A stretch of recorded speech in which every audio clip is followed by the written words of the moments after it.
Hey guys, it's Carrie and Zach here from the Coffee and KO's crew. And Zach, I got a question for you. You ever wake up on a Sunday morning and think, man, I'll cook the family some breakfast this morning? Yeah, time or two. Have you ever noticed how you throw the sausage links up on the griddle to one side, you throw the eggs up on the griddle to the other side, you never cook them touching? No, you don't ever want them to touch. It's weird. Yeah, I agree, man. And it got me to thinking, why do we do that with our underwear? I have no idea. That's a really good question. Yeah, I think it is too. But let me tell you, fellas, Sheath has solved that problem. They have come out with men's underwear with not one, but two pockets to keep your eggs and sausage separated. Thank goodness. This has been a problem for way too long. I can't believe it took, I'm 26 years old, 26 years at least, to come up with something so intelligent. The material is great. Everything about Sheath underwear is amazing. And what's even better, we have a promo code. Promo code Coffee and KOs. If you use the promo code Coffee, the letter N, KOs, at checkout, you get 20% off your entire order. It's a hell of a deal. And let me tell you, the underwear are well worth it. So make sure you go to sheathunderwear.com. Promo code Coffee and KOs. Make sure you separate the sausage and the eggs. And make sure you sheath your dagger. Sheathunderwear.com. Coffee and KOs promo. 20% off. Go get yourself the most comfortable underwear in the world. And don't forget to sheath your dagger. Ladies and gentlemen, Fight Bananas presents Coffee and KO's podcast. We're crazy about fights and jacked on caffeine.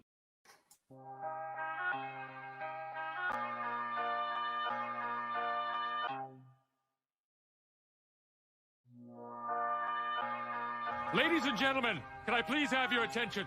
I've just been handed an urgent and horrifying news story. And I need all of you to stop what you're doing and listen.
Ladies and gentlemen, welcome back to the Coffee and KOs podcast. The crew is all here and then some. We got +2.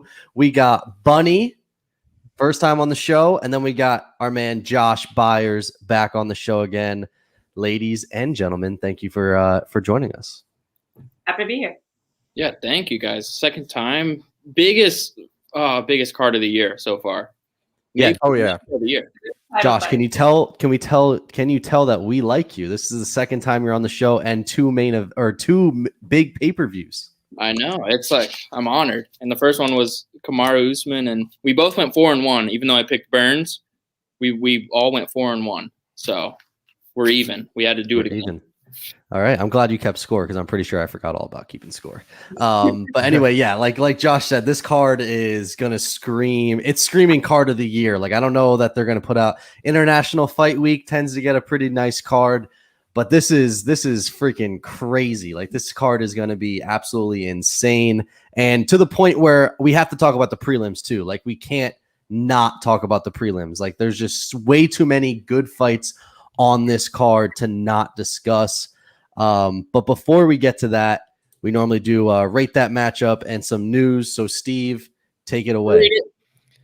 Yep. So we're going to do a little bit of rate that matchup. This just might be the best rate that matchup we've had. We've had a ton of title fights that have been booked out into April. There's one in June. These are all some mega names. We actually have 2 female fights coming up that are going to be awesome. I think they're booked it on the same card, UFC 261. So the first one that I have here is Zhang Weili taking on Rose Namajunas. This is going to be a massive fight. This one to me is a straight 5 across the board for sure. What did you guys think about that? Josh, if you want to go first. I like it. Steve, douche move. Ladies are typically first. God. Josh is the It's okay. Yeah, I mean, I love the Joanna fight so much that it sucks that they aren't instantly running that back for me. But Rose definitely does deserve it. That's the only reason I won't give it a 5. I'm giving it a 4 because I love the Joanna Weili fight so much that I mean Rose is deserving, I guess, but we'll see. I think Weili, it's exciting, but I think Weili wins that, with volume and striking and stuff. But a 4 for me, for sure. A 4. A 4, huh? Give me a 4, but like. Okay. What do you think, Bunny? I don't know. I'd say I can't go higher than a 4 either, honestly. But Rose is always fun to watch. I mean, she's a savage. Yeah, I mean, Thug Rose coming in, she had a pretty dominant win in her last fight, and Zhang Weili was basically, I thought, like untouchable until she fought Joanna. Like Joanna really, it kind of exposed her in a way, but not a whole bunch because she did win that fight. But I'd still give it a 5. What do you think, Zach? I go 4. I go 4 as well. And I think a lot of people think that this fight's going to be super close. I don't know if Rose can handle the amount of strikes that she's going to get from Weili like Joanna did. I think that Joanna's just a savage and can wear more shots. I don't know that Thug Rose is going to be able to handle as many shots from Zhang Weili as Joanna did. I think that we might see a stoppage. I don't see it go in the distance, and I think Zhang Weili might handle her pretty well. And that's just, I don't know. There's just something about it. Like Thug Rose, I love watching her fight. She's very, very good. But Zhang Weili is an animal. Like I just don't see her losing. I kind of see her. I think Joanna might have something and might be able to put on a better performance than Thug Rose. And that's not necessarily saying that Rose is bad. It's just, I think, and Joanna's been a champ. She was a champ for how long too? So that also plays a factor too.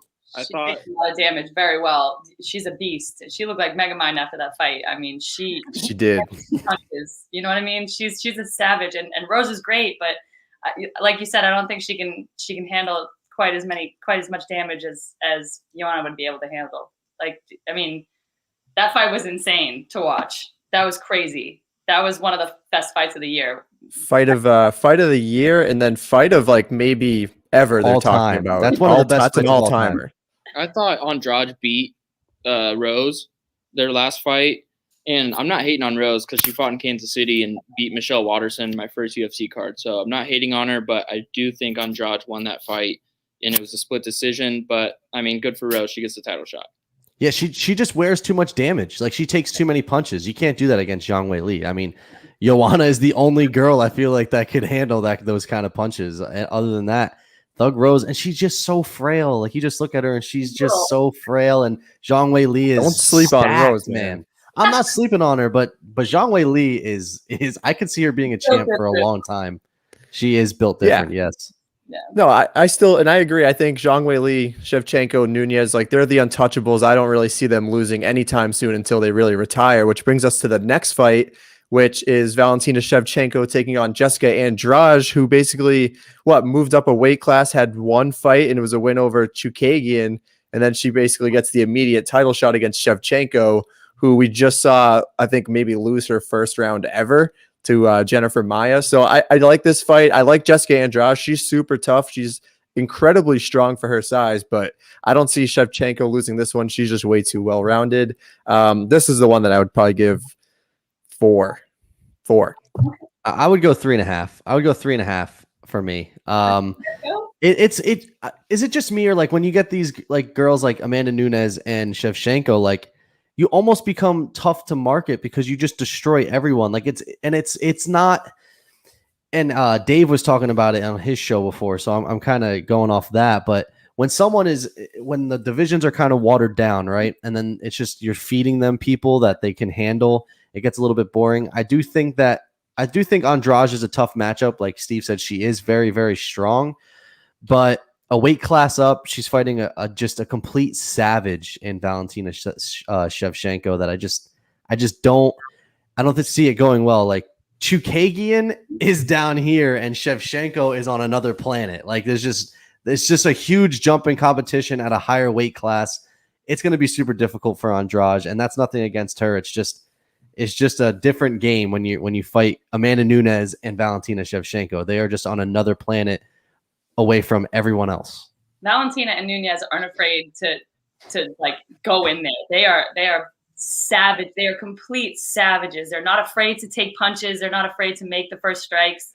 They're scary. Like Nunes, I love her. She's one of my favorite female fighters. She is the lioness to the extreme. She's scary, and I love watching her fight, and that's why I have her winning by KO. Spoiler alert. Sorry. I need to get that out. Sorry. This is a 5 for me because I think Shevchenko has reached that invincible level, but I also feel like she hasn't. So if she beats Andrade, then she has achieved that for me. She is taking that step into invincibility, Hall of Fame kind of status, if she's not already. But Andrade is so tough and so strong that I'm excited for that matchup, excited for that fight, because I think she will have trouble with the strength of Andrade. And I think it's interesting that we saw Jennifer Maia kind of wrestle Shevchenko and win a round. And Andrade, if she's able to get inside and take down Shevchenko, maybe she can kind of pull out a decision there. But I don't see it happening. But great fight overall. Those are two awesome fights, both happening in April, UFC 261. We now have a rematch. Look at my poster right here. You got Deiveson Figueiredo taking on Brandon Moreno in the rematch. This is now happening in June 12th. This is going down. Listen, I love far away. It's too far away. Well, they apparently, Deiveson Figueiredo recovering from COVID, having some issues there. They had to book it way down the road. I love Brandon Moreno. The dude's tough as hell. He can take all the shots Figueiredo has. He keeps coming forward. He's very well-rounded. I still think, Figueiredo, outside of that point that got taken away, he would have won that fight. Apparently, he was sick the night before, if you believe those rumors. I kind of do. I still see Figueiredo taking this one, but dude, you can't say this is not a 5. This is as 5 as it gets based on that first fight. He went to the hospital, didn't he, that night? He did. I think he did, yeah. Yeah, I say it's a 5, and I don't see it going as well for Moreno the second time around as it did the first time. I think that Figueiredo is such a good champ, and he's not going to be in the hospital the night before.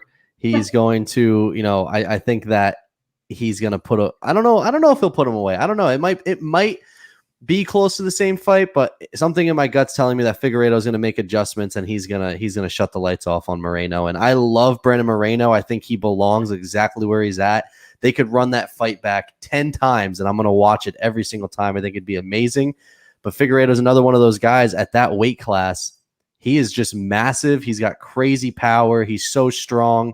Just don't see anybody really beating him. Even I would even be I love Henry Cejudo. I hate his shtick, but I like his fight style, and I think that he would even possibly have a hard time with Deiveson Figueiredo at this point in their careers.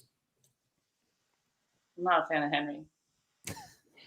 Don't hate Triple C. Come on.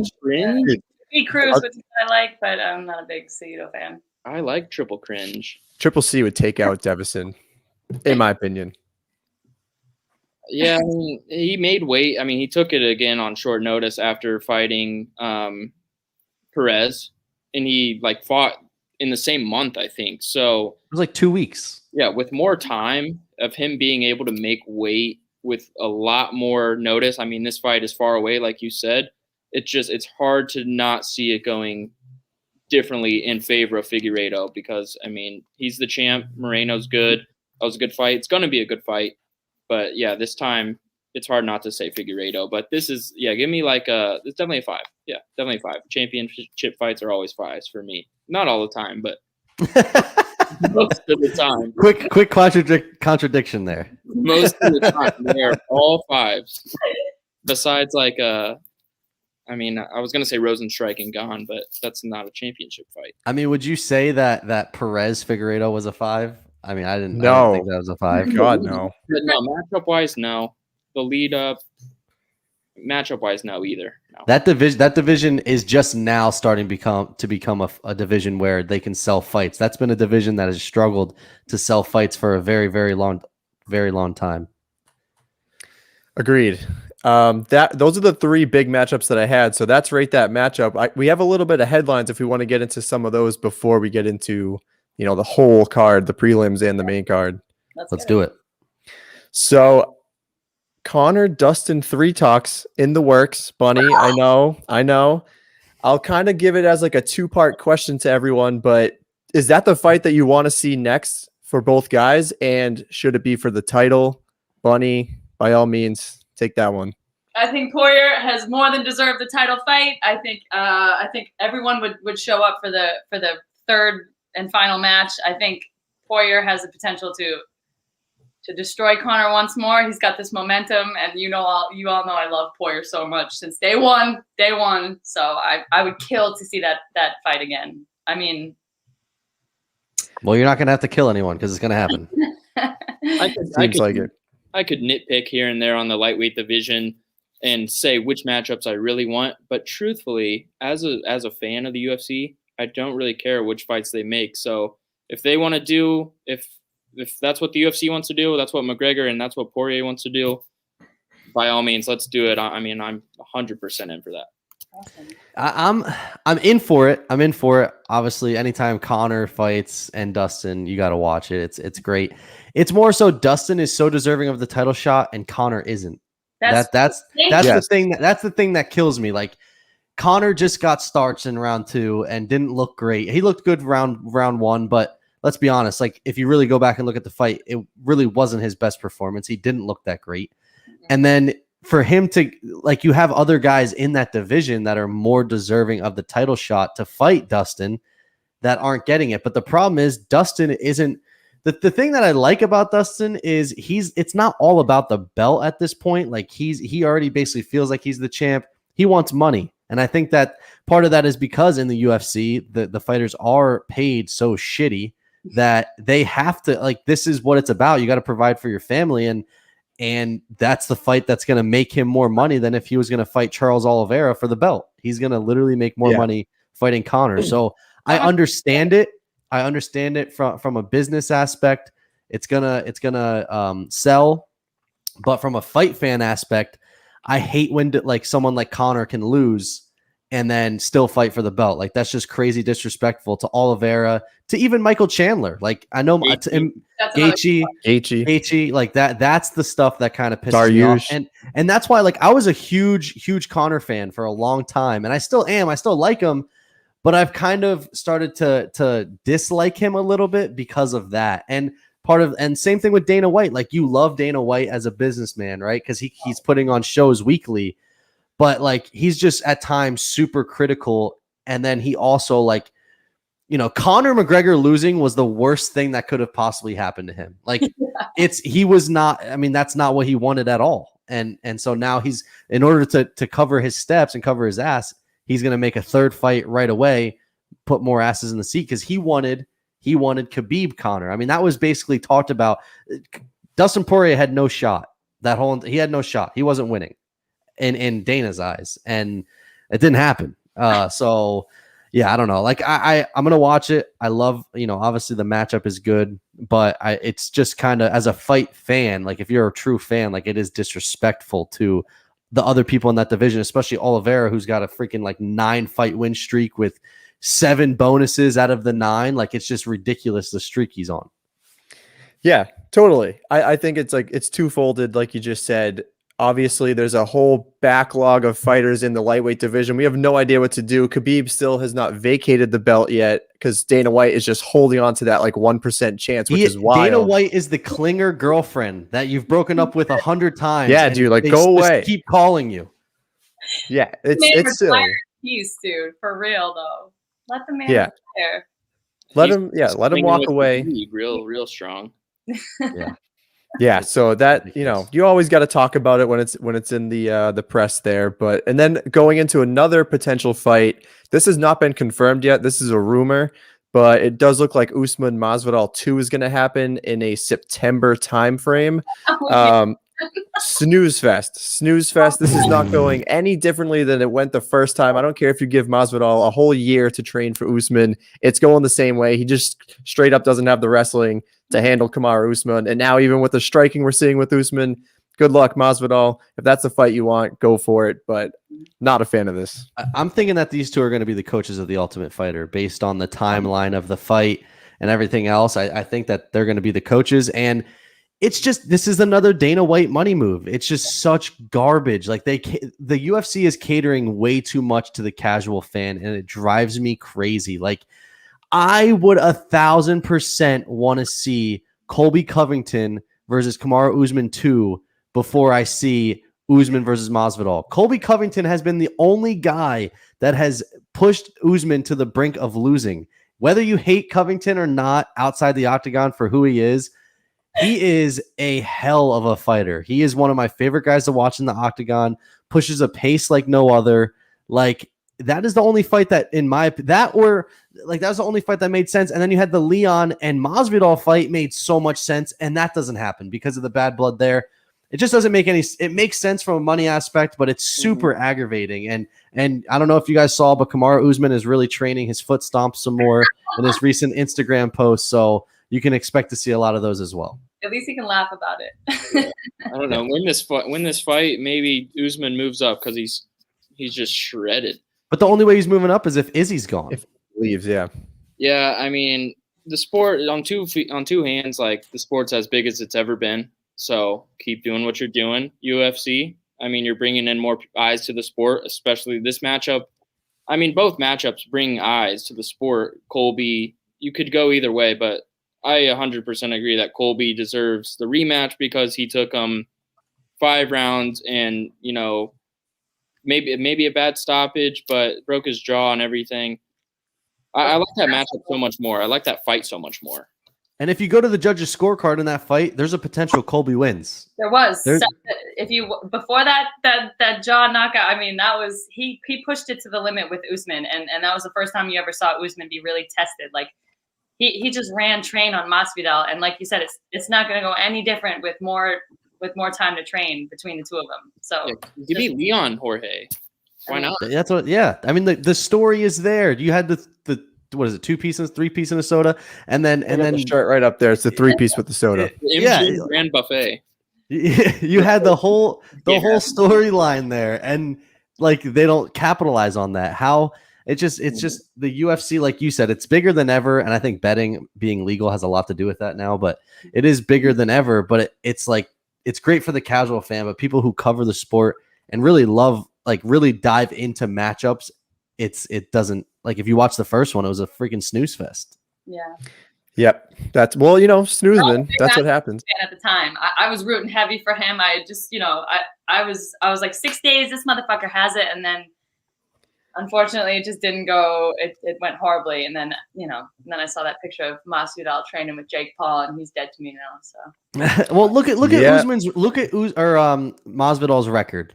Yeah. And then look at the people he's a journeyman. He can't beat wrestlers. And everybody went crazy. Like everybody, that was it. A fancy knockout. Just like what's his name? Not Woodley. Buckley. Chimaev? No, Buckley. Oh, Joaquin Buckley. Yeah. Yeah, he got that insane knockout, and then his next fight he got toyed around with. It's like anybody can get a fancy knockout, but that doesn't make an exceptional fighter. So people saw his flying knee and went, "Oh, Masvidal is this crazy fighter, he can take on anybody," and it's just that's not true. Yeah. That's an exceptional fighter. I agree with that, and I think he belongs. Like, I think he is like a top 10 guy. Like, you look at what he did to Nate Diaz. He beat the shit out of Nate Diaz. Shut the fuck up. Shut the fuck up. He beat the shit out of Nate Diaz. He beat the shit out of Nate Diaz. Listen, you guys probably live pretty close to each other. You can always go like curb stomp. Oh shit. Talk about bad. I won't say anything bad. I agree with Josh. That was a bad stoppage. I want to see No, Nate Diaz dude, in rounds come on. 4 and 5. His eyes Come are all on, fucked up. dude. Nate Diaz in rounds 4 and 5 destroys Masvidal. Wait. Say it again. Relax. I said Nate Diaz in rounds 4 and 5 destroys Masvidal. That's fair. That's what he does. I feel like that's when he's best. Yeah, no, you're right. Oh, and then Conor. I got to mention like that he took it on 6 days notice. Masvidal and Usman took it on 6 days notice. 20-hour flight. 20 pounds in a week. 20 pounds in a week. Promote that fact. Please, like UFC has to push that fact that he took it on no notice, and then maybe hype the fight up a little bit more. But it's still not going to matter. He's still going to get killed. I mean, if you look at Usman now, though, like he's training as consistently, and he's just like he's shredded. He's scary built. He's in the best shape of his life, and now he's got this. He's coming off a win again. He's got this momentum. There's no way Masvidal's going to be able to take him down. There's just no way. No, Masvidal's big win is over the guy that's going to save the UFC. He's fighting for the UFC against a Paul brother. Usman, 7 weeks. He believes Usman will win. We fully agree. Yep, totally. The last thing I had on here, and I wanted to get everyone's take on it because I thought it was a very interesting thing that was said by Dana White, who is just losing more credibility by the day, in my opinion. But he had some words for Ciryl Gane. I don't know if you guys heard it, but he is not happy with Ciryl Gane's the way that he went about the fight with Rosenstrike, and he was basically just saying, well, look at what Ngannou did to Rosenstrike, steamrolled him in 10 seconds. Like, why didn't you do that? So I do not buy into that at all. I am all into like fight IQ, fighting it smart. Just curious what you guys had to say about that one. Didn't I call this? I called this on the show, on the recap show on Saturday. I said, Dana White is not going to be happy with this performance, and that's why he's going to need another win or two before he gets to a title shot. And Dana White is all about flash. He wants guys that are marketable. He doesn't care if you ride out a 5-round perfect fight that was kind of a snooze fest. I mean, Ciryl Gane, let's be honest, he fought a perfect fight. He didn't put himself into danger, was in and out the entire time. He proved that he belonged. But in Dana White's eyes, it was a snoozer. People, if there was a crowd there, let's be honest, it would have been everyone's booing, right? That's when the fans are throwing the tomatoes at the people on stage. Like, that's exactly what would have happened. And I don't believe that. You know, I don't feel like Ciryl Gane should have been given shit for his performance. Like, you're fighting a dangerous guy, but it's a business, and that's all Dana White cares about is the business, and that's why he pushes for guys that are really good. One with talking on the mic at like McGregor, and you got, you know, like Dustin Poirier, the fact that he's not the champ. Dustin is not very good on the mic. Like, if you see him the whole week leading up to the fight, like, he looked like a nervous wreck. He just didn't look like he wanted to be there. Look at his back. No, oh my God, I'm gonna start losing. But I know, but that does not matter to him. You don't got to yell at me. I don't make the rules. But I'm just saying that's what it's all about, and it just sucks. I mean, it's aggravating, but. So, yeah, no, Ciryl Gane, he definitely belongs. Unfortunately, the heavyweight division, as we say it every week, is a goddamn mess. And it's going to be John Jones fight for the belt next, and then whatever happens after that. And if John Jones fights for the belt and he beats Ngannou or Stipe, they'll probably run it back again. It's just going to be a constant cycle of John Jones versus the champ, and it's going to be a mess. So I think Ciryl Gane needs to fight like Derek Lewis or Volkov or something like that, get one more big name. This is why the UFC is different than every other sport. Dana White keeps it real. Like, he's going to tell you. What are you, a UFC promoter? I love you. Like a spokesperson over here. He said this last night on our live video game stream. I love that Dana White will tell it like it is. And Steve, you're the only one I trust around here, Steve. If you're the champion, I'm all for playing it safe. Protect yourself or preserve yourself because you're the champion. If you're not the champion, then go out there and act like you're not the champion. Go out there and take the opportunity that's given to you, main event, against a guy who's ranked higher than you, against a guy who's only lost to one person, Francis Ngannou, and that was by knockout. So I didn't hear exactly what Dana White said, but I'm not upset that he came after him or told him it was a bad performance, because it was it was not an entertaining main event whatsoever. So it was more of a piss poor performance by Rosenstruik, though. Right. Like Rosenstruik, I feel like if anyone's going to get chastised from that performance, it should have been him. He didn't do shit like to try to win the fight. It was at that point, like we said it in our show before. If you're on a football team and you're up 30-0 or 30 whatever, and in the Super Bowl, what are you going to do? You're going to run the ball, secure the win. It's the same shit in fighting. Like, why the hell would you try to put yourself in danger against a guy that can knock your head off with one punch? That's exactly it. It's Rosenstruik. You know, it's not just some other guy. Like, you have to play this safe. He literally has a win in the last, 3 seconds of a fight. We've seen him do that. You have to play it very safe. I do think that Gane was in such control the whole time that he could have went more for the finish. 100% when he had him against the cage, he could be landing more elbows. I wish he had finished some more of the takedown. So I definitely think he has some work to be done there, but just I don't think he deserves any sort of negative criticism, especially from Dana White. That's crazy. Yeah, fuck off, Dana. You can say it. You can say it. I just get because I start getting worked up and I gotta chill out a little bit. And then I heard some news today. It plays to the casual fan where we want these big knockouts, we want these big exceptional fights, which we all love.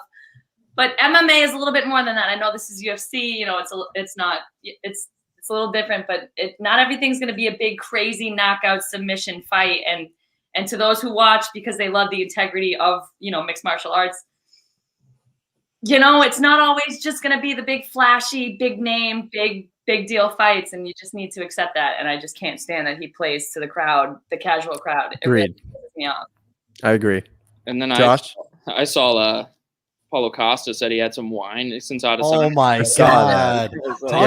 Buddy. Talk about a shit excuse. I saw a tweet. John Jones was snorting cocaine off a hooker's ass the night before his fight and still beat the shit out of DC. So that is an awful excuse by Paulo Costa. Who told him to say that? Who told him?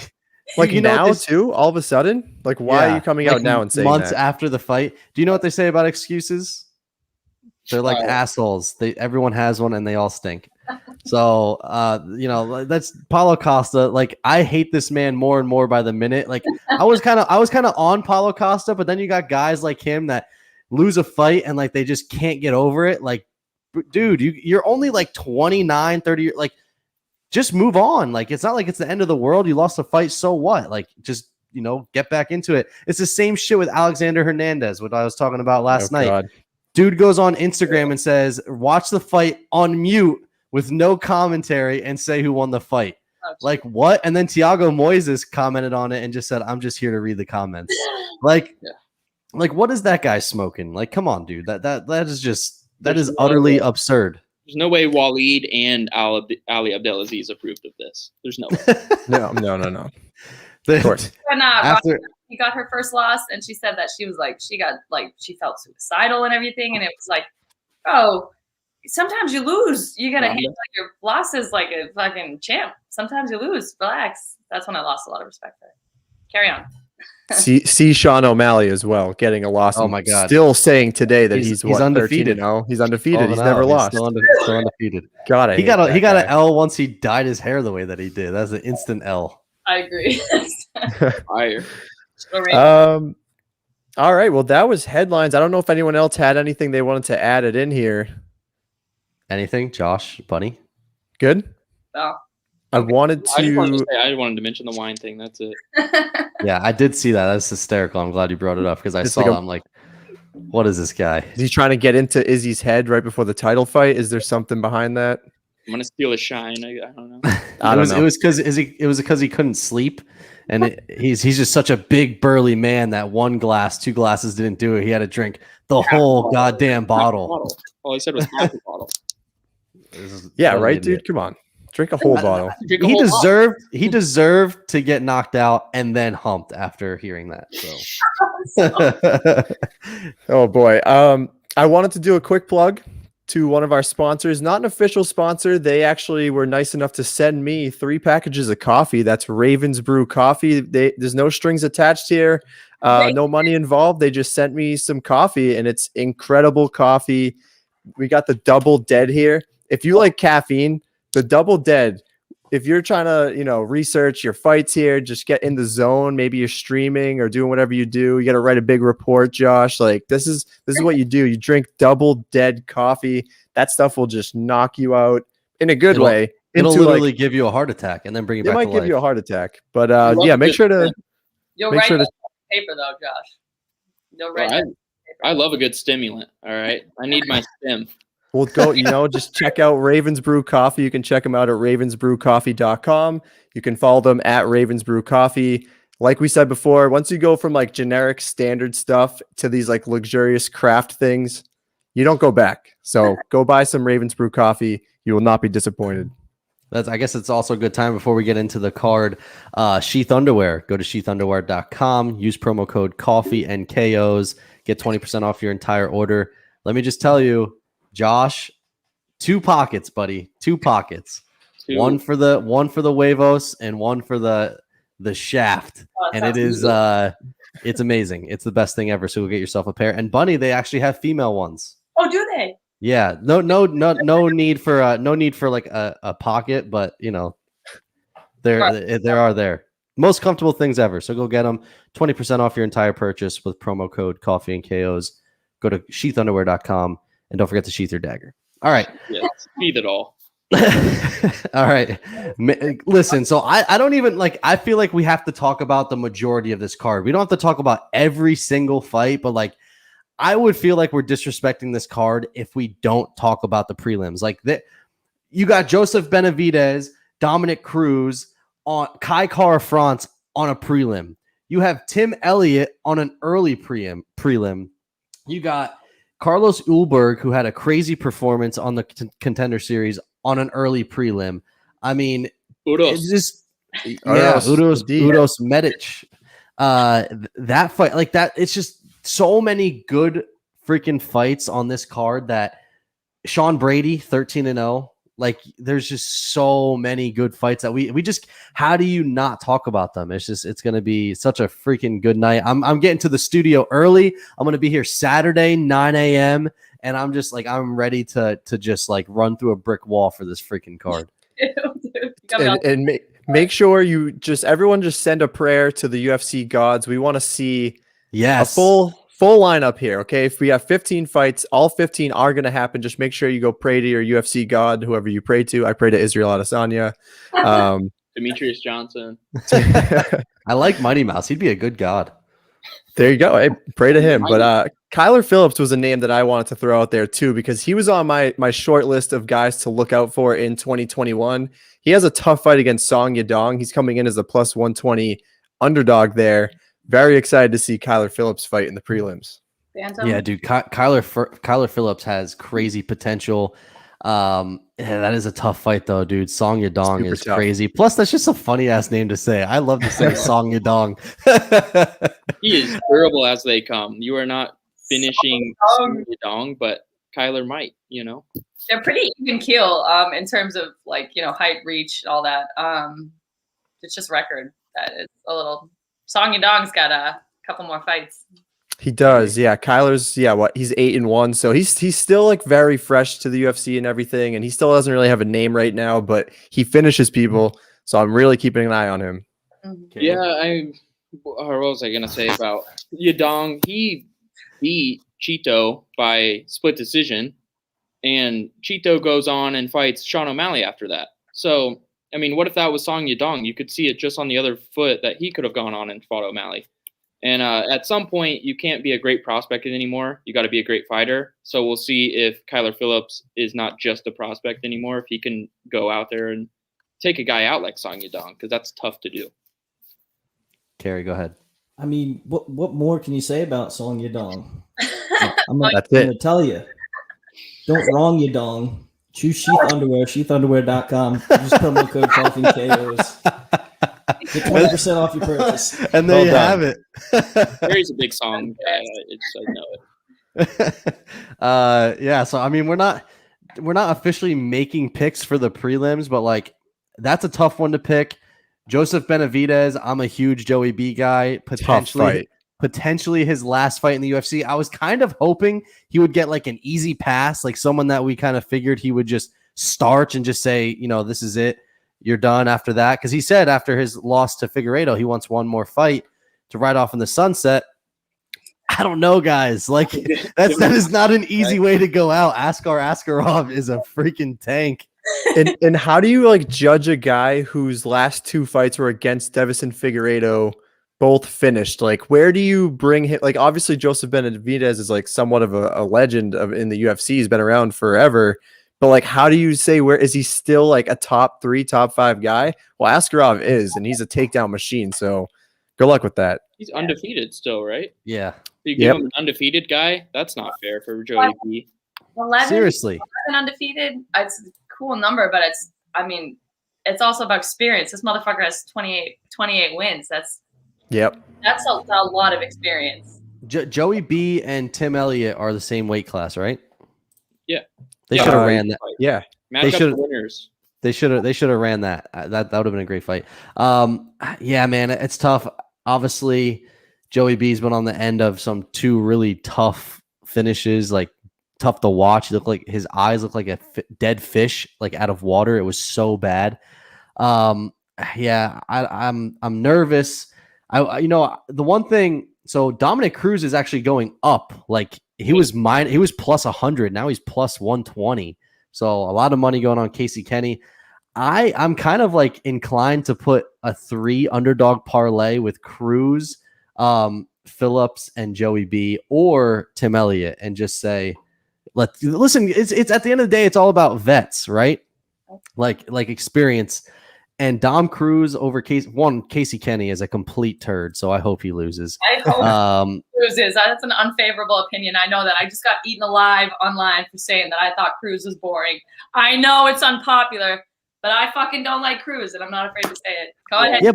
Yeah, but Casey Kenny talks shit about Megan Anderson. Come on, like that's how do you? I'm a Casey fan. I'm just anti-Cruz. I don't want either of them to win. Honestly, if they could just knock each other out, that would be just Bunny Central. Great, Bunny. I'm an anti-Cruz commentator. And me too. About that. But his loss to Cejudo was fucking pathetic. It was pathetic. And early stoppage. I'm not a Cruz guy. Go ahead. He's still on that. He's still on. He's still crying about it. On what's his Keith Peterson. Keith Peterson, yeah. Play a break, man. He likes to smoke his smokes and drink his drinks before he refs a fight. Let him do what he has to do. He still does a better job than Herb Dean. True. God damn it, Herb Dean. Yeah, I don't know. I mean, I like Casey Kenny's on a tear. Screw the guy. And Dominic Cruz is, he's not. I love his fighting. I don't like his commentating, but I love Dominic Cruz's style of fighting. It's fantastic. I mean, he's one of the best ever. I don't know how you don't put money on plus 120 for Dominic Cruz, who literally is coming off a title shot against an unranked opponent. How do you not put money on that? That's crazy to me. Yeah, and he lost to Henry Cejudo, I have Henry Cejudo in my top 5 of all time. Right. He's top 5 for me all time, just based on double champ, everything else. Like that is not a bad loss. Like he lost to one of the best to ever do it. And bad stoppage, Keith Peterson. But I'm all in on Dominic Cruz at plus 120, and Casey Kenny is an absolute piece of shit. So I'm all in on Dominic Cruz. Casey, he's boys with freaking Sean O'Malley. Like, come on, you don't just be friends with Sean O'Malley. Like, where's your judgment at? Yeah, where's your morals, dude? Can we talk So I'm super hyped just for that. Kyler Phillips, I like him at plus 120. I like Dominic Cruz at plus 120.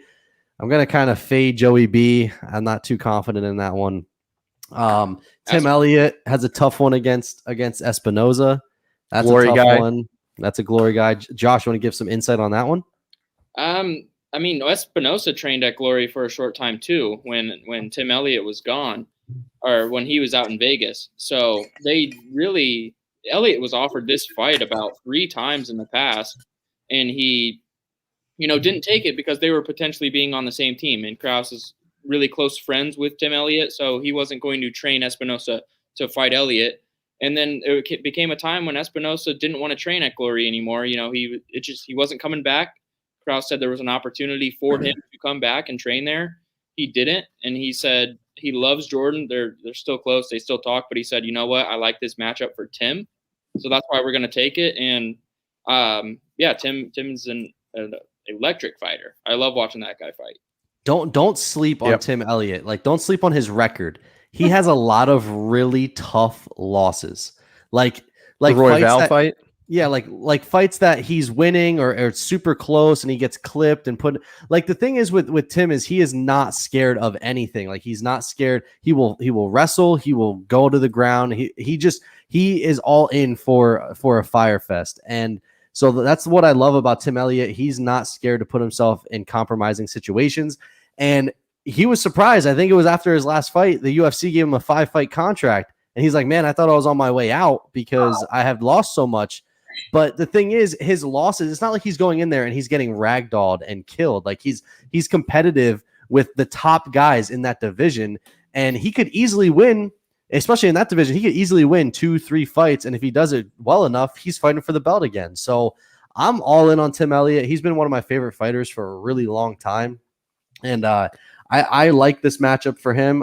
Espinosa is a tough guy, but I really like this one a lot. And plus 105. I think this week, from a betting standpoint, if you're into betting, don't take any of my advice because I am terrible at betting.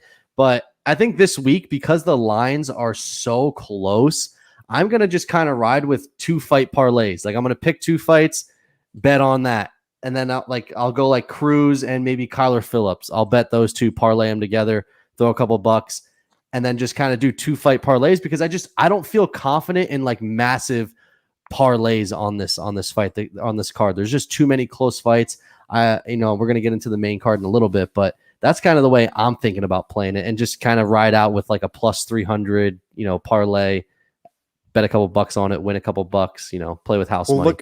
Look at Tim Elliott. His last 4 fights, Deiveson Figueiredo's in there, Askar Askarov's in there, Brandon Royval's in there. You're talking about top 5, like, best in the division that he's faced in a scarce 125 division. Like, you got to keep Tim Elliott around. Like, he's going to be an awesome gatekeeper, but like just a tough test overall for a lot of guys who are trying to come up in that division. So I love Tim Elliott, especially plus 105. That's incredible odds. It's like Elliott's a nice guy, so he's got my vote. He's the first UFC fighter to walk backwards into a round. Interesting. Yeah. Okay. He's got my vote there too. He's a madman. He's entertaining. Okay. Yeah, 100%. And then we also had Carlos Ulberg, who I wonder if Izzy. Oh no, Izzy's on the card. Duh. They trained together, and he was pretty impressive in the Contender Series. Only 5 career fights to his name against Kennedy and Chukwu. I can't really pronounce his name. That's the best I can do. So that's going to be a good fight. Carrie, keep scrolling down a little bit. Big favorite too. Dude, Jake Matthews is on this card too. Do you remember his fight against Diego Sanchez? He destroyed Diego Sanchez. He's good. He is a very good fighter. I'm excited to see him fight. He's plus money too. He's a really nice too. Against Sean Brady, who's undefeated, which Jake Matthews might be the play in that one. More experience. I know Brady's 13-0, but we've been seeing a lot of the guys get dropped from the battles of the unbeaten because they're just, going up against guys like Jake Matthews who have an endless gas tank and just can wrestle for days. Like, that is just a nightmare matchup for anyone. I wouldn't mind a nice play on that. Plus 180. That is not a bad play at all. Go ahead. I said it's a little paw right there. Oh, okay. Then you had Medic, Alan Cruz, who Cruz is a Fight Bananas guy. He had a pretty good debut on the Contender Series. There's just fights all over the place. This card is just so good. If we lose any of them, I'm going to be upset. I'm going to cry. I'm going to be a little baby back bitch if any of these fights get canceled. And then Kai Kara France too. I wouldn't even mention him yet. He's on there too. Yeah, this, like you said, this section of the prelims could be like the undercard of a main card, like easily. A lot of small guys on this card too, which if you listen to the show, I am all in on the 125, 135 divisions. They are the best fight. Dana White is going to have a hard time picking fight of the night because there are going to be just every fight at this point has potential to be fight of the night and knockout of the night. And we're going to have a hard time. We're going to have to give out like 100 superlatives on Saturday night or Sunday morning, whatever you want to call it. I agree. You ready? Are you ready for the main card? Yes. I think it's time. It is time for the picks. Wait, why is Islam Makhachev all the way at the top? Is that the first fight? No, he's the fourth fight. Are you on ESPN? On ESPN, it has him as the main event. Go on UFC. What are you doing? No, UFC doesn't put the betting lines. I don't like it. Oh, okay. Well, I don't bet on this. I watch it because I love it. You should bet on it. No. Tapology is legit too. Well, I'm sorry. We'll plug all of them. You can use ESPN, Tapology, whatever. Sherdog. Yeah. UFC.com, whatever. Fighters.net, fightersonly.net. All right, here we go. All right, so the main card. Here we go. First fight on the main card. We got the sledgehammer, the hammer, the freaking animal, Thiago Santos versus Aleksandar Rakic. And man, first off, Santos plus 130. So just think about that. Plus 130. It's probably going to be a little bit more plus odds there on a finish. The only way Santos wins this fight, I think, is by finish. I think that if you're gonna pick it other than that, you would go Aleksandar Rakic by decision. Let's do this. Let's not take too much stock in the Anthony Smith win. Okay, Anthony Smith, coming. His house was robbed. He's coming off some weird shit. So we'll give him a pass. And I don't want to I like Rakic. I think he's going to be a problem. I think that he has potential to be, one of the guys contending for a belt. I just don't think it's right now. I still really like Thiago Santos. Let's not forget, if Herb Dean, I don't know who the ref was, but I'm just going to assume it was Herb Dean based on his history. If we had another ref in there, that fight against Glover possibly gets stopped on probably two occasions. I mean, there was 2 times where Glover was pretty out of it, and the ref kept it going. And then obviously he wore himself out. Rakic wrestled a lot against Smith, which was impressive, but Santos that was also his first fight back since from the injury. Now he's been back. He's been back in the octagon. He didn't look awful against Glover. I'm gonna kind of go with Thiago. If he was a favorite, I kind of faded a little bit, but I like Thiago Santos in this fight. Especially as a dog. And I'm going to go Thiago Santos, and I'm going to go by KO. I like Santos by KO in this one. All right. I mean, it's hard not to pick Santos. He's not far removed from his John Jones title fight, a fight that was split decision that a lot of people thought he actually won with 2 torn ACLs. Toughest son of a bitch out there. Like the body of work is just there. The body of work for Santos is there compared to who's Rakic beat other than Anthony Smith. Devin Clark, he has a TKO over, which is, okay. Jimmy Manuwa, which is like a big name. Yeah. Jimmy Manuwa has no chin. He sucked the last freaking 3 years of his career. He got cut right after that fight. He's garbage.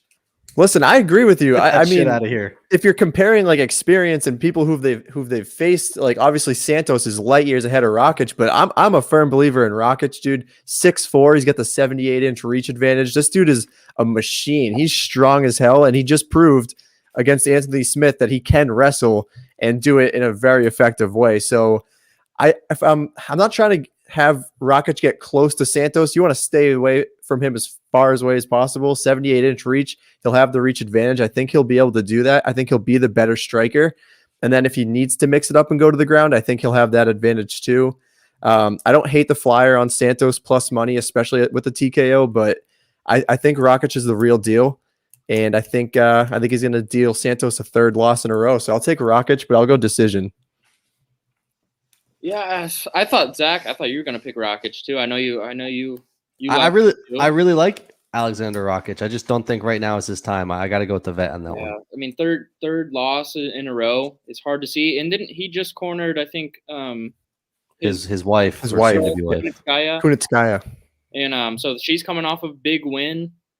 I don't see Thiago. I think he is one of the best, and but it's hard to know coming off of such a long injury. It's going to be really hard to know. And if he does lose, then yeah, he will never be the same, I don't think. And we'll start to talk about Rakic a lot more. But right now, it's easy for me to pick Thiago Santos. He's the hammer. He's got a lot of power. Unless Rakic just kicks that, knee maybe one time, and that could just be draw the end of the fight or near it. If he, with one of those power kicks, 205, you're so powerful that really one shot can do it. Entertaining division, entertaining fight. And he lost to Glover. You could argue Glover deserves a title shot, but as we talked about earlier, the UFC was not going to do that at any point, maybe even consider it. Glover got snubbed. Continue. So maybe Glover is the real deal. Or he is the real deal, obviously. So I'm going to take a little bit of stock in that loss that he dealt Santos. And I think Santos is going to come back and look a lot better than he did in that fight and kind of look like the Santos of old where he was just running through people. So give me Santos. Give me knockout by Santos. First off, before you go, what's up? Cage Talk with Alex. Thanks for joining. It's Cage Talk. Do I need a round with that? No. Okay. Yeah. What round do you think it's going to happen? I always pick round anyways, just because it's extra clout if I'm right. Round 2. I might bet it. I'm going to bet it. It's going to be the Josh Beasy special. I'll do that. The Beasy special. All right, Bunny, go ahead. I'm going Santos round 3 knockout, and that's because I have a tough time going against my Brazilian fighters. He's a beast. He's coming off a loss, but I'm confident in this. Round 3 knockout by Santos. 16 of 21 pro wins by finish. That's what I'm going with. That's what he does. I like your pick though, Steve. I could really see that happening too. I like Rakic a lot. I don't know where Anthony Smith was in that fight because he was on that 3-4 fight skid, and I don't know who wrestles Anthony Smith like that. They added him in UFC 4, Rakic. So that means he's got to almost win. He's got to. Shit. Now I got to change my pick. God damn it.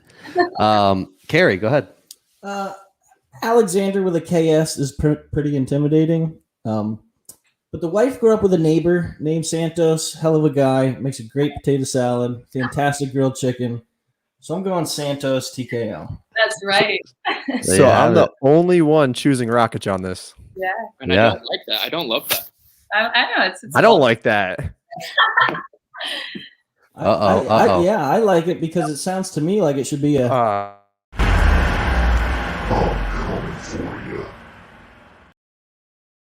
You give me all the tough ones, I swear to God.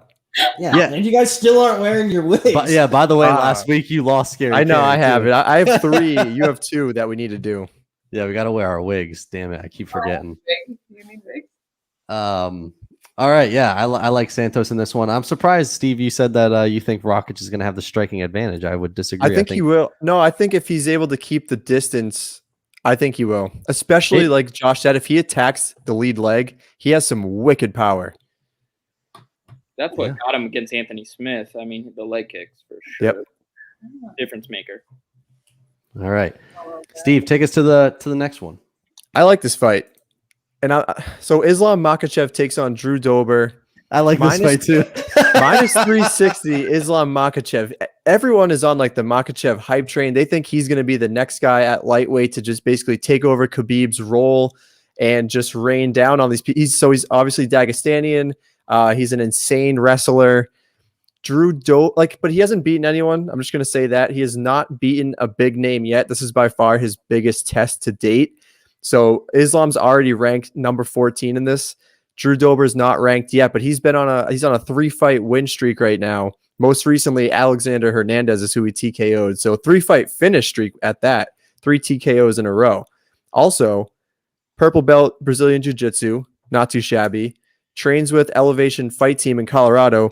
Those dudes have cardio for days. The only thing that I didn't like about this fight was, so Dober obviously has the power. He can finish fights.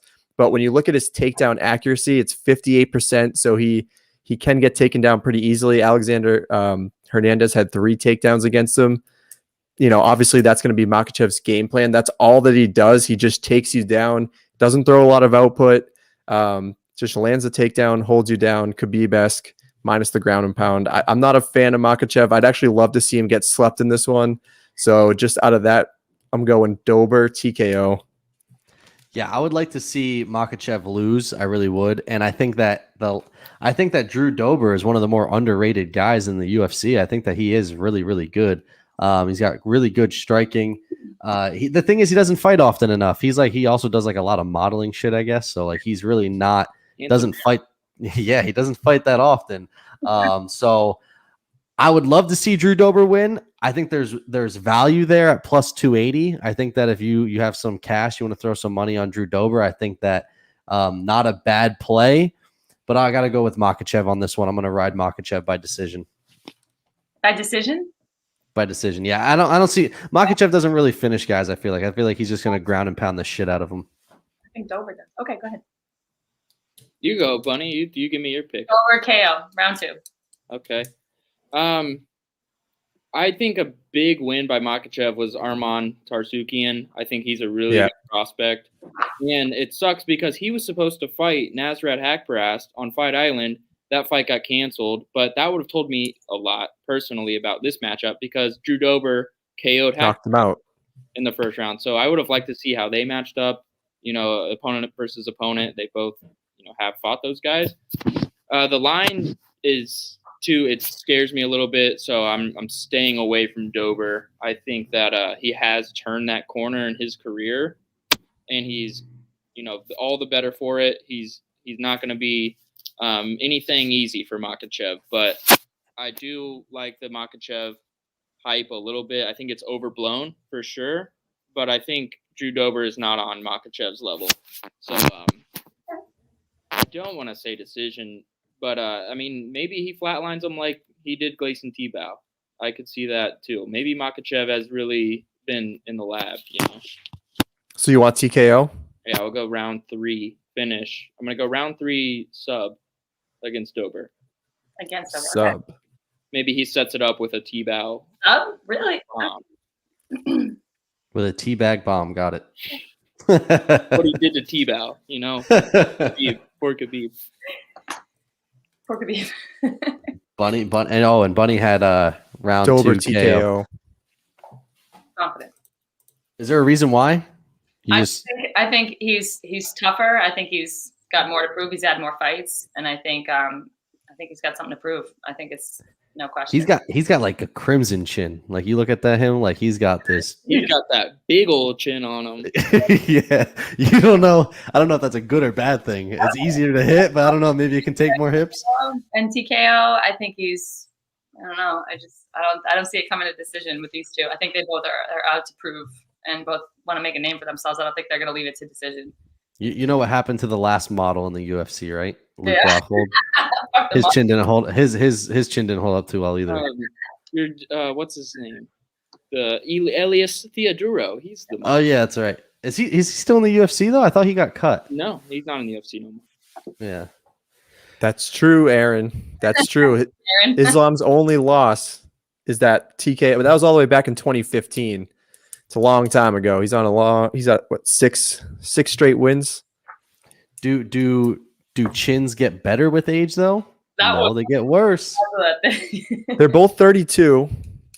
That's the only thing. Makhachev is like, yeah, he's a prospect, but I mean, that's not a prospect. That's 32. Not a prospect, that's bullshit. Right? And the other thing that kills me is like the reason I don't like Makhachev. I feel like every time there's been a big fight lined up, he somehow can't fight. Like it always ends up getting canceled. Like this is his first big test. So that's the only thing I really RDA. don't like about Makhachev, and I would like to see Dober win. I just don't see it happening. Yeah, great. Go ahead. Going purely off betting lines here. I mean, even if you're not sober, you got to bet Dober. I think I'm just gonna stick with Makhachev at minus 360. Why wouldn't I? Okay. I'm going Makhachev. I'll go TKO.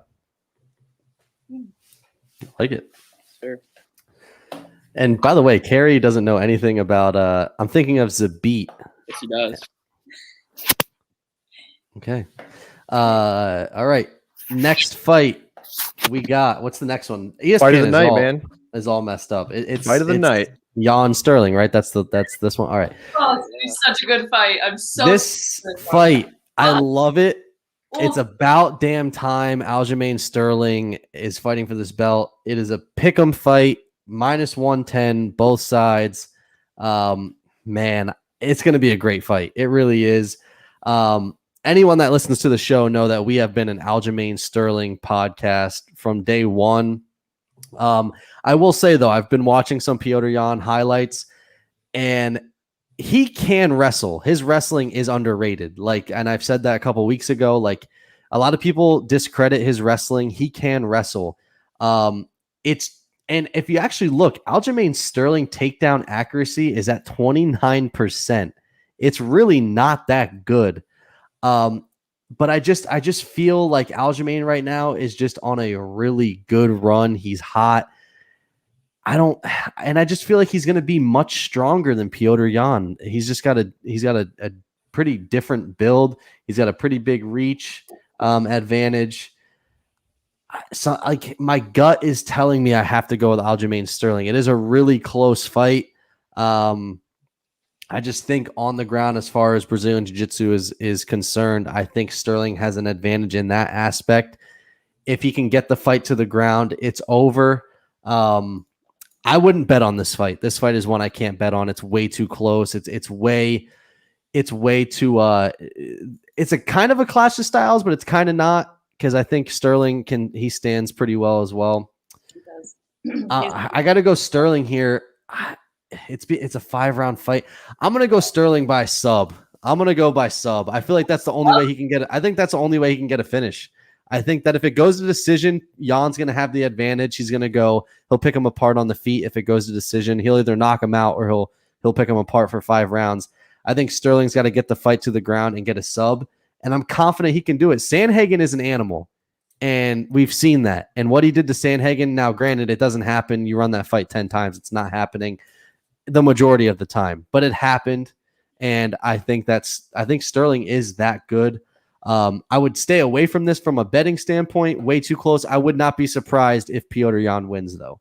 It's just a super close fight, super tough one to predict. And I also was listening to a show earlier. Petr Yan has not trained at his normal camp. He hasn't trained at his normal camp. He's been training in Florida due to COVID. Which is different. That is much different than what he's used to. He's not going to have his normal people in his corner either. I don't know if that'll play a factor for him or not. I know some fighters talk about how important it is without fans. They can hear everything their corner's saying. So maybe that plays a factor as well. I'm going Aljamain Sterling in this one by finish. And I know Aaron disagrees with it. I'm a wild man, Aaron. I'm doing it. Listen, what Petr Yan has done has been incredibly impressive. He's 7-0 in the UFC. I think he definitely has proven that he belongs in the consideration for one of the best in the division. I don't think he's proven that he's the best in the division. I think the fight against Uriah Faber was nothing. That was a gimme fight. He knocked him out cold. And then the Jose Aldo fight, I do have a lot of respect for Jose Aldo for a ton of reasons, but he actually has looked good recently. So I will put a little more stock into that win. But I think what Aljamain Sterling did to Corey Sandhagen was way more impressive than what Petr Yan has done. And I actually think Jan, like I said, deserves to be in that conversation. But I think Sterling and Sandhagen are actually the two best in this division. I think when you give Jan time, he can pick you apart. He can strike. He has a ton of power. He's probably the best boxer in that division. But when you look at what Aljamain did to Corey Sandhagen, he got right in his face. He has this crazy, awkward style that's really hard to predict. And if he gets you on the ground, it's game over. He can grapple better than anyone in this division. I think Petr Yan's time is up. I think Aljamain's reign is here. I'm going Aljamain submission. Ooh, I like it. You want to go ahead, Bunny? Go ahead. Okay. Yeah, I mean, when the fight was announced, like right after he submitted Sandhagen was pretty much when it should have happened.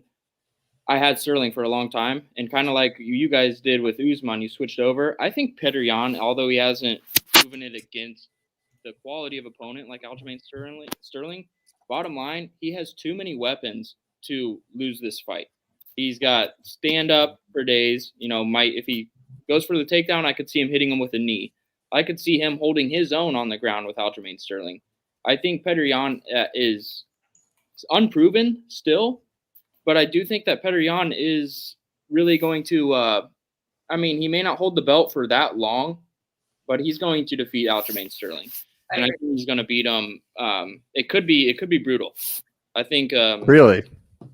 He's too many weapons. Too many weapons for me. The stand-up is far better than Aljo's, and the ground game is too close for me to stick with Aljo. And I really like the violence that I see from Petr Yan, and I think he brings that into any and every fight that he's in. He can really do damage, and that's the name of the game at the end of the day. So do damage and have weapons in your arsenal, and I think he's got both of those things. I think he beats Aljo by potentially an early finish. I'm going to say a second round knockout from Petr Yan.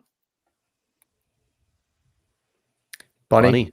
I also have early on TKO from Yan. And as much as I'm a big fan of Sterling myself, so if it were who I want to win, it would be Aljamain. That kid he's unbelievable. His submissions are great, but I am confident that he's got the belt, he's gonna hold it, and he's gonna be violent. And it's TKO for sure from Yan. Can I defend Aaron when I say he's not proven? I think he's absolutely a proven fighter. I think he's proven himself to be top 3. I don't think he's the best in that division, is what I'm saying. I think Sterling and Sandhagen, in my opinion, are better than Yan. I think he's proven. I don't think he's proven as the clear-cut #1 champ based on the Faber and Aldo fights. He's proven, but not the quality of opponents that Aljo has. If he goes out and he knocks out Aljo, he is the best guy in that division, hands down. We'll know after Saturday. We'll know where he's at after Saturday.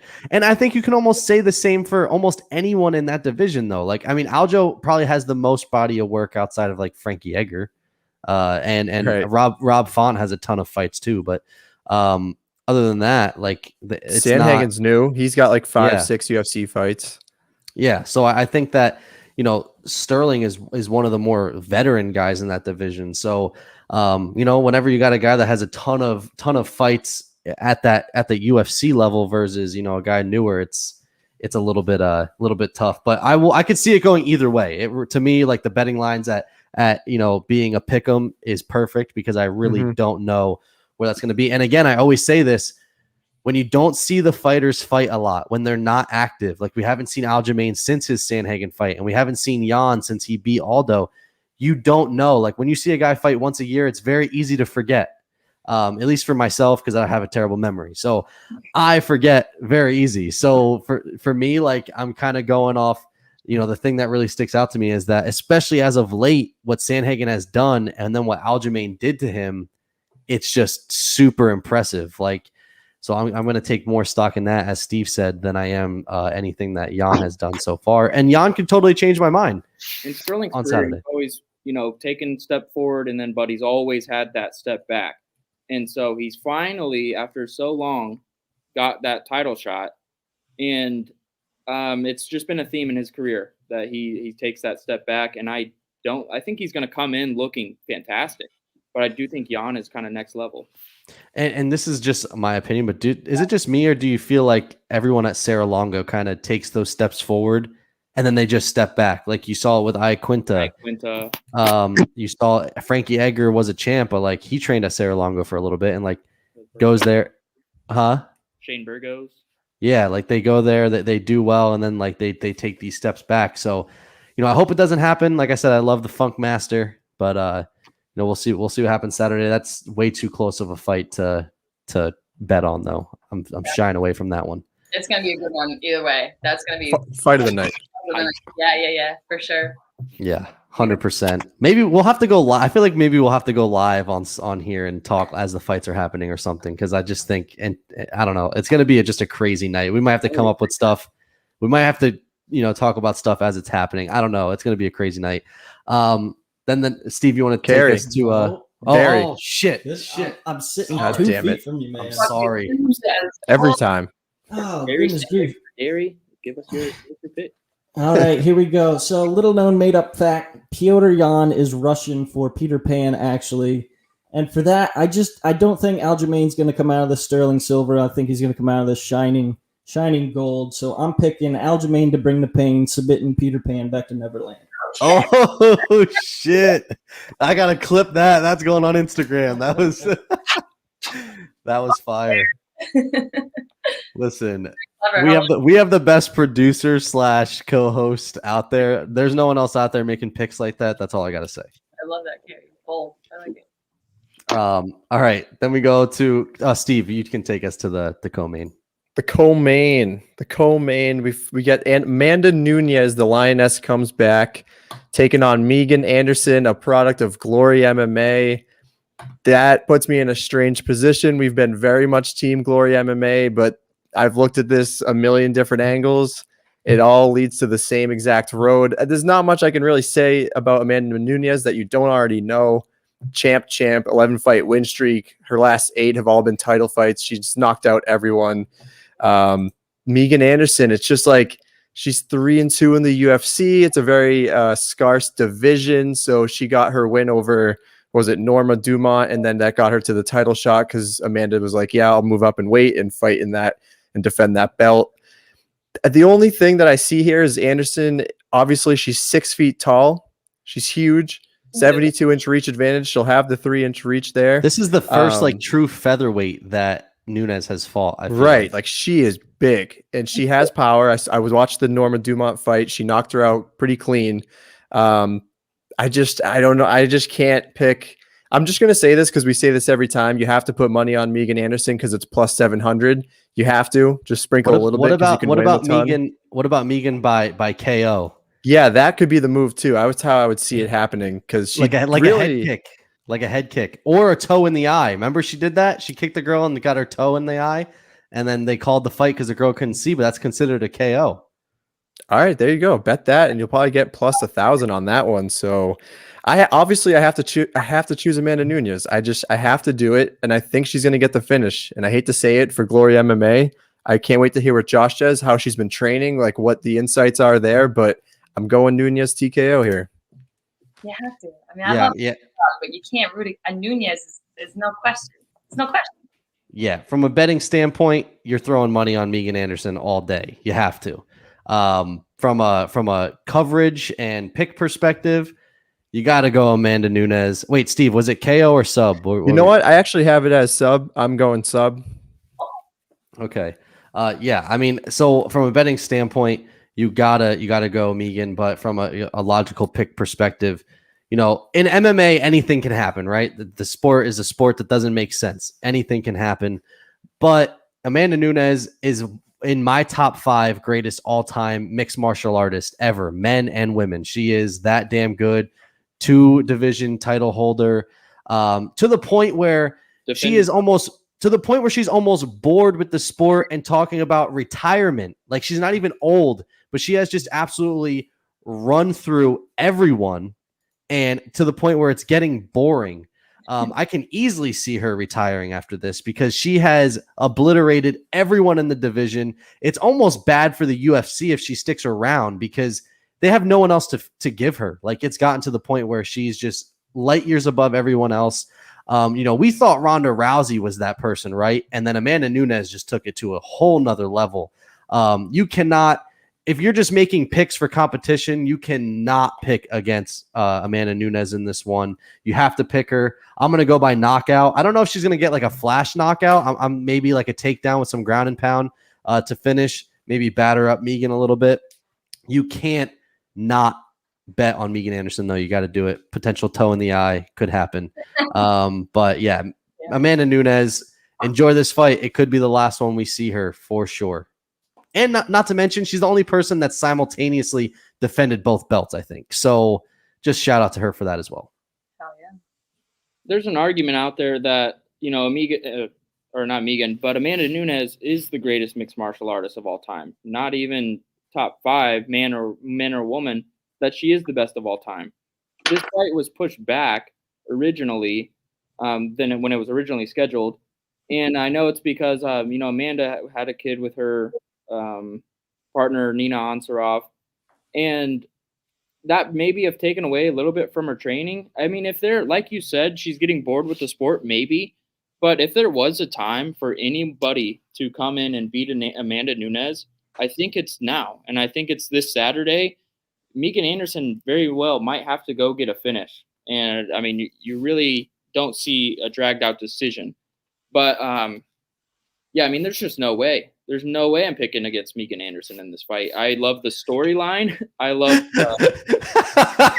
I'm sorry. Hey, let it go. No. When he said there's no way I'm picking against, I thought he was going to say Amanda Nunes, and then when he said Megan, it was just funny. Yeah, I know. I'm it sorry. kind of sounds crazy, but at plus 750, I want it for the story. I want it for the Kansas City fighter. I want it for Megan Anderson because she's just, an amazing kind of athlete, and I think she could use her platform for so much good if she wins the title and really be a good voice for the UFC. She's going against one of the best of all time. I get that, but I could see her, maybe finishing her. I said maybe again.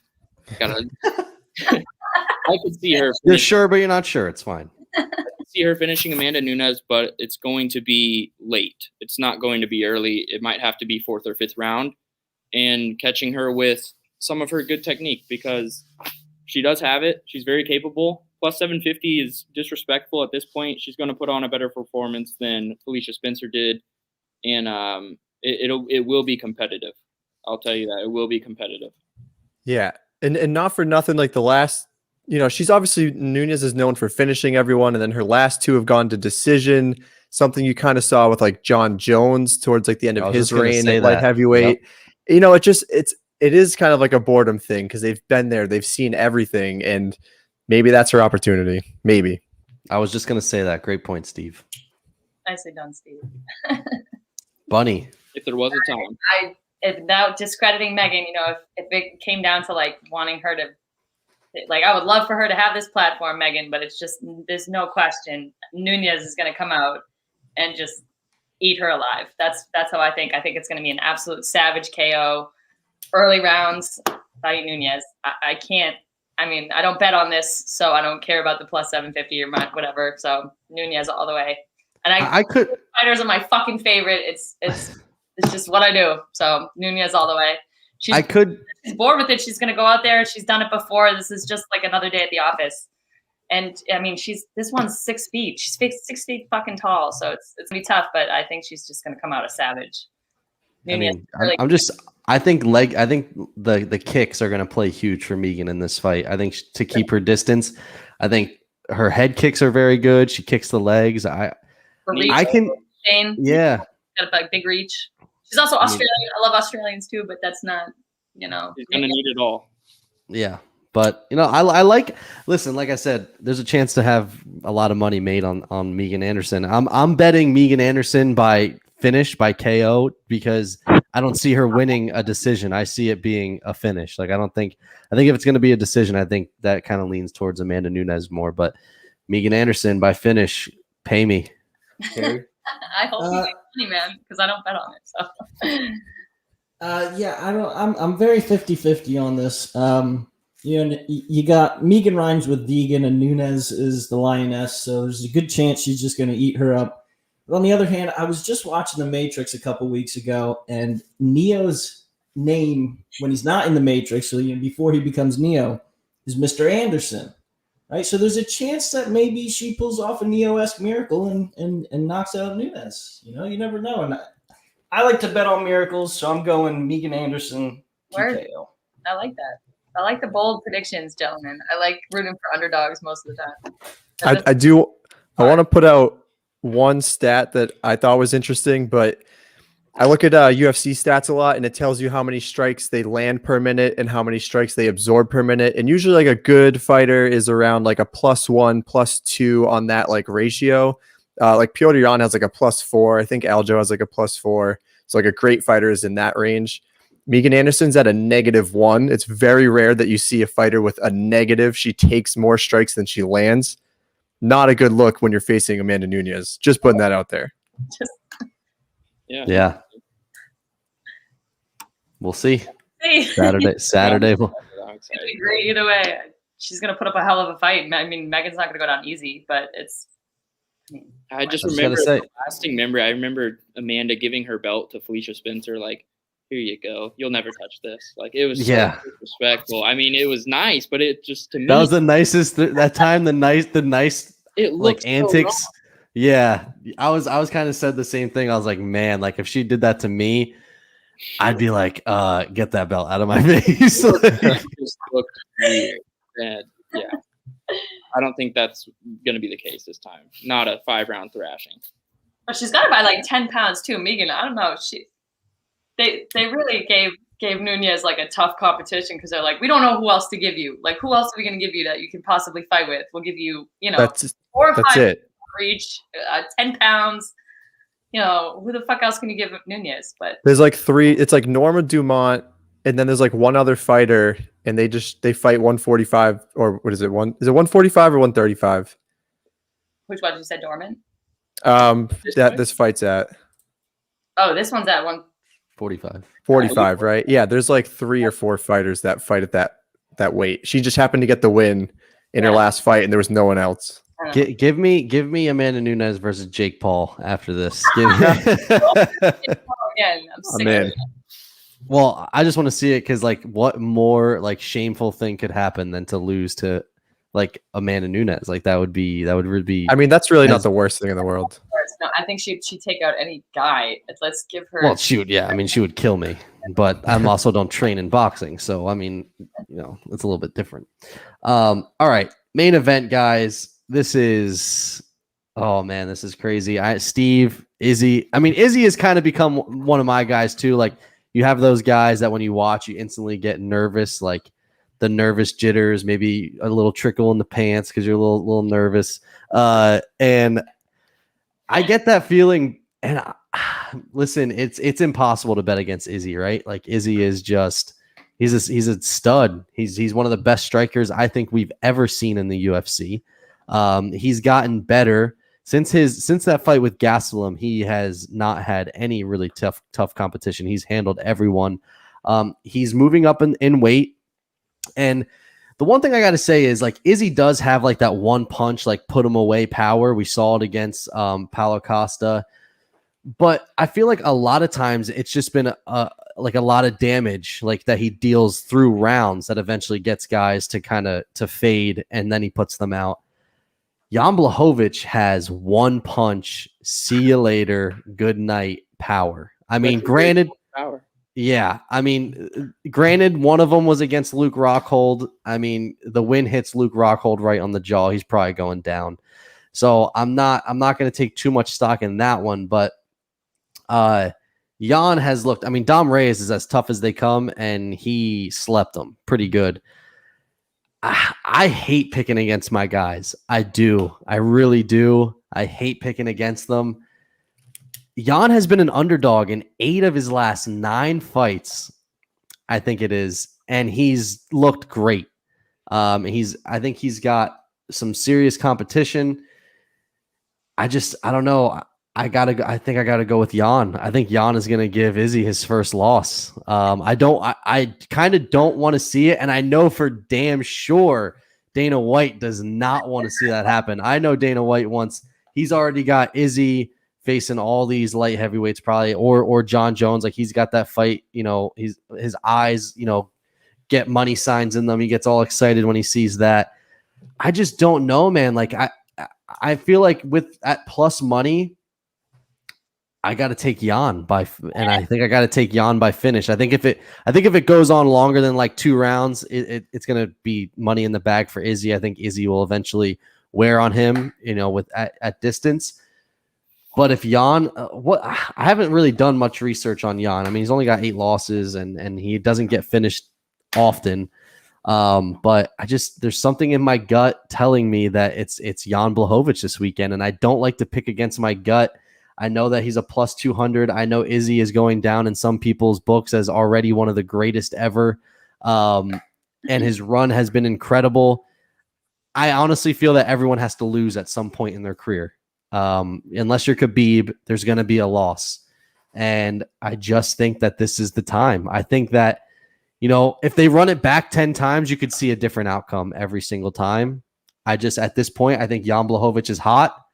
I think that his striking has been good. He's a wild man. And that fight against Dom Ray has kind of solidified it for me. I didn't really have too much on Blachowicz prior to that. And then just seeing that fight against Dom Ray was just super impressive. I got to go Jan Blachowicz. I'm going to believe in the Polish power, and I'm going to put money on it as well. The legendary Polish power. Sorry, Josh. And I'm going to put money on it as well, I think. And I'm going to go Jan Blachowicz. One, for the fact that Steve and I are also competing with Kerry, and I know he's going to take Izzy. And two, because in my gut, you always get that gut feeling when fights are announced, and it's just something with Jan Blachowicz. I can't pick against him in this fight. That's great. I love Jan Blachowicz. I think he's an amazing counter striker, right? That's like what he's kind of known for. Well, Adesanya is probably the greatest counter striker we've seen, so he's not going to have the advantage there. He's pretty slow. He's a big guy. He doesn't really move all that well. And Adesanya, as we know, dances around everyone. He's going to have the reach advantage. I feel like the one thing we always talked about too was we're always like, well, Jan Blachowicz is a black belt in Brazilian Jiu-Jitsu.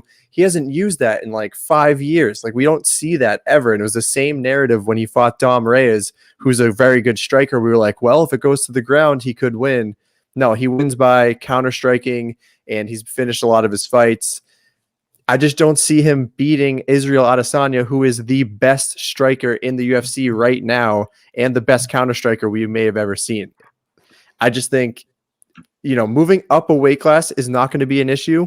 When he was a kickboxer, he actually fought at the heavyweight weight a few times. I think he actually fought cruiserweight at one point too. He's faced big guys before. This is going to be nothing new to him. I love Israel Adesanya. I think the reign continues. He's 20-0 right now. We're going to see 21-0. And I think he is going to finish him. Jan Blachowicz was finished by Thiago Santos in 2019. He is human. He can go down. I think Blachowicz, just being the slower fighter, trying to be the counter striker, who he won't be the better counter striker. I think Izzy's going to get it done. And I'm going TKO as well.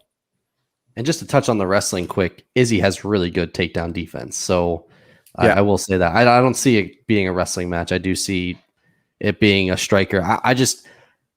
Izzy could have the striking advantage the whole time. I just see Jan throwing some wild ass right or left hook, just out of nowhere with his eyes closed and possibly. And we saw Izzy get clipped a couple times against Gastelum where he got wobbly. Just saying. Yeah, that's true. But Gastelum was, pressure wrestler type of guy in that fight at one point. I just don't see, Jan doing that, but we'll see. I picked Jan against Dominic Reyes. I kind of had a feeling that he was going to beat him. And I love the legendary Polish power, and I love the way he says octagon, because he calls it like the octagon. The octagon. That's where they're meeting. But again, for the story and just the intelligence that Israel Adesanya, we've seen Israel Adesanya get knocked out before. It just wasn't in the UFC. It has happened to him before. But so he's not immune. No one's immune to it. But I think he's just so intelligent on the feet that you beat one of the best wrestlers across from you. You beat guys that are just so much bigger than you. And Jan he's got the power. He could definitely, take him out. But the intelligence, the one thing that Israel Adesanya brings is how smart he is, and he can avoid a lot of things that a lot of people can't. And I think he can touch Jan without getting touched. And I think he can, if he plays the points game, like we said, we may not like to see that. But if you're the champion, then you deserve to fight however you want to fight. And so if he plays that points game with Jan Blachowicz, or if it's just a complete firefight like Gastelum and his fight was, I could see it going either way. But I'm not picking against Adesanya here. I think, and again for the story, because I want him to maybe ultimately fight John Jones at a 205, kind of bout. If he ever comes back down, that may never happen. But in order for that to maybe even be a possibility, he's got to beat Jan Blachowicz. And then he will solidify himself as double champ, and he will be maybe the biggest star in the UFC. But the intelligence is the main factor in this fight. I think he's a lot smarter than Jan Blachowicz. Will Izzy come in with the saggy tit this time? What's it called? No. It's like a scientific word for it, but I don't even know. But, saggy tit. Decision by Israel, the style saggy tit. Yeah. Bunny. All right, Josh, I like what you said about intelligence. Izzy's ability to like read his opponent is exceptional. Like, he is fun to watch. He knows what his opponent's gonna do, and I don't know. I'm gonna throw a curveball, and I'm saying Yan by submission. I'm finalizing that. That is, I don't know what round, but I think that weight, and I can't. I think, like you said, nobody's immune to a loss, and Izzy's got this drive. He's got like unbelievable energy. I don't know where the fuck he gets it, but he doesn't get gassed out easily. This is what came to me. I think Yan's gonna submit him, and it's gonna be a total curveball. I know everybody's rooting for Izzy, but it's called Gane. I remember. Oh. By submission. Yeah, I feel like that's not the right term. I think I am probably going to put some money on Jan by finish, because I think that is a solid bet with the value, especially like we said, Israel is coming up a weight class. Jan does have the Polish power. He can definitely get hit. Everyone can get hit. It happens. But I'll put the money there, but I'm making my pick on Izzy. I just don't see him losing this. If Izzy knocks out Jan, over under 2.5 humps from Izzy. Zero. There's respect for Jan. There's a ton of respect for Jan. I'm gonna take the over. Josh gonna take the over. Listen, there's probably a lot of plus money on that one. Over 2.5. Maybe he'll do a little teabag or Arabian goggles instead. Mix it up a little bit. My Octagon. That's what he's gonna say. We'll see. Great fight. All right, ladies and gentlemen, strap in for my last pick of this giant card. You got Adesanya, named after the chosen land. I mean, the guy's 20-0. He's made the dough. I just don't think he's gonna have enough, though. I'm gonna have to, Blachowicz ain't no bitch. Gonna leave Izzy dizzy, maybe with a stitch. Looking for a knockout. And I think Jan's gonna scratch that itch. You're fucking. I think Carrie has to pick Izzy for the scary Carrie. No, because you know what I'm gonna do? I'll put the scary Carrie on the Megan Anderson fight. Dude, oh god damn, that can't be a thing. But I had too good of a tagline for. I'm throwing the flag. I'm throwing the flag on that. Listen, you don't wear your wig anyway. This is true. That was Carrie. You are on fire today. Listen, man, I'm a lyrical miracle. You are. I love it, Carrie. A lyrical miracle. That would be Carrie's octagon name. Carrie the lyrical miracle. Or the lyrical miracle. Carrie. I'm down. There it is. Okay, amazing. Lock the picks in, guys. I'll be honest, I'm not confident with any of my picks. That's how good this card is. Like, I can't say that I'm firmly confident in any single person that I picked, because I really do think it is going to be just a super crazy card that literally anything could happen. I would say if I had like a lock, it would obviously be probably Amanda Nunes. But even that, like in my gut, I am saying like I could totally see Megan Anderson landing some crazy head kick to just like finish the fight. And it just think of 2021 so far. We've had Dustin Poirier upset Conor. We've had, we've just had like 2021 just hasn't made sense. We had the Derek Lewis knockout. We've just had so many weird things happen in 2021 that I think maybe, obviously not with all the fights. Like, I don't think you're going to see like Santos, Sterling, Nunes, Blachowicz. Like, I don't think you're going to see all of those things happen. I do think though, like there's going to be something crazy from this card that's going to happen that everyone's just didn't see coming. And I think that it could be the Nunes knockout or Blachowicz. I think those two are gonna be like, those are the two things that I kind of could see happening. That would make for crazy storylines. Obviously, for us as content creators and covering the cards, that's what it's all about. So, we're hoping for lots of storylines, and it's going to be an absolute just crazy weekend. Bunny, Josh, thanks for joining us. We'd love to have you guys back on. It was lots of fun.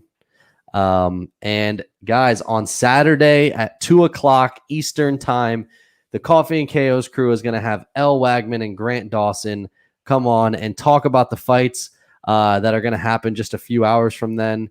They got two teammates, Megan Anderson and Tim Elliott, on the card, so they'll be able to give a little insight on that as well. They're going to break down, I don't know about all the fights, but we might go through some prelims as well with them. Definitely all of the main card. It's going to be a crazy weekend. I might go live with Josh on Instagram, or maybe we go live on the computer and come on StreamYard and go live on YouTube for a little bit and talk about what's happening. It's going to be like a mind-blowing weekend. So we're just super excited to get more content out for you all. So Saturday, we'll see you all Saturday. Wednesday, we have an interview with O'Day Osborne dropping. So make sure you guys check that out. Another great interview. Go to sheathunderwear.com. Promo code Coffee and KOs, 20% off your entire order. Don't forget to sheath your dagger. Greatest underwear ever. And that's going to do it, guys. We'll see you next time. Raven.